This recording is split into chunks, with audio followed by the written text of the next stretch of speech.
Konferenca paqësore për Sirinë organizuar nga Kombet e Bashkuara hyn në ditën e dytë të punimeve, por nuk ka shenja të kompromiseve nga palë të ndryshme për përfundimin e luftës civile në vend.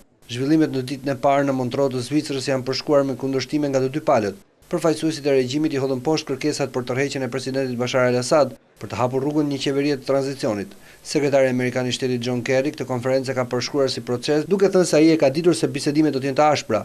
Gjithashtu të premten parashikohet që takohen përfaqësuesit e regjimit dhe ata të opozitës siriane kokë më kokë, por dallimet e tyre të mëdha i kanë shtuar dyshimet për mbajtjen e këtij takimi.